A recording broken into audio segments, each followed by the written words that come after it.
Hello everyone, today special పాలకూర tomato పప్పు చాలా సింపుల్ వేలో ఎలా చేసుకోవాలో చెప్తాను. ఓకే, నేను పాలకూర, టమాటో, ఒక స్మాల్ ఆనియన్, గ్రీన్ చిల్లీస్ ఒక 2 అండ్ గార్లిక్ ఒక 4 తీసుకున్నాను.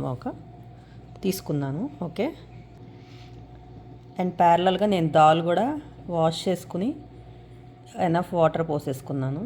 సో ఇప్పుడు ఎనఫ్ వాటర్ పోసేసుకున్నాను. ఓకే, ఎంత కావాలో అంత. ఇప్పుడు ఇవన్నీ దాంట్లో యాడ్ చేసుకోవాలి. ఓకే, ఇవి కూడా యాడ్ చేసేసుకోవాలి కుక్కర్ పెట్టేటప్పుడే.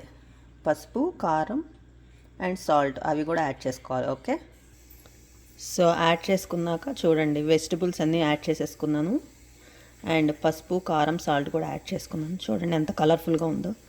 దీంట్లో ఒక టేబుల్ స్పూన్ ఆయిల్ వేసుకున్నాం అనుకోండి, అప్పుడు కుక్కర్ మనం విజిల్ పెట్టినప్పుడు, అది విజిల్స్ వచ్చినప్పుడు అదంతా చిందకుండా ఉంటుంది. ఒక స్మాల్ టిప్ మాట. ఓకే, ఒక టేబుల్ స్పూన్ ఆయిల్ కూడా యాడ్ చేసేసుకుందాం. ఓకే, ఇదంతా మనం కుక్కర్ పెట్టుకుని ఒక 6-7 విజిల్స్ రానివ్వాలి. ఓకే, అది అయ్యాక నెక్స్ట్ ప్రొసీజర్ చెప్తాను.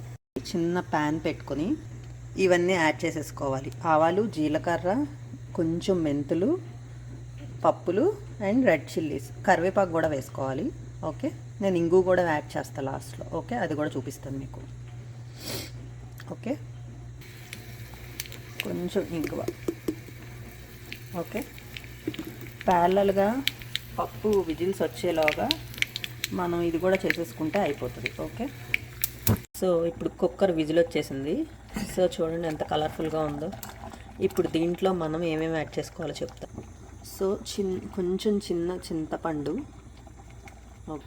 ఈ తాలింపు కూడా దీంట్లో యాడ్ చేసేసుకోవాలి పప్పులో. ఓకేనా, సో చూసారు కదా, నేను చింతపండు యాడ్ చేసుకున్నాను. చింతపండు తాలింపు వేసుకున్న తర్వాత మళ్ళీ స్టవ్ ఆన్ చేసుకుని ఒక 10 మినిట్స్ పప్పుని అలాగా మరగనిస్తే చింతపండు అండ్ తాలింపు పప్పుకు పడుతుంది అన్నమాట. ఓకే, అంతే, పాలకూర టమాటో పప్పు రెడీ. బాయ్. మీకు ఈ వీడియో నచ్చినట్టయితే లైక్ చేయండి, షేర్ చేయండి, సబ్స్క్రైబ్ చేయండి. Okay, bye.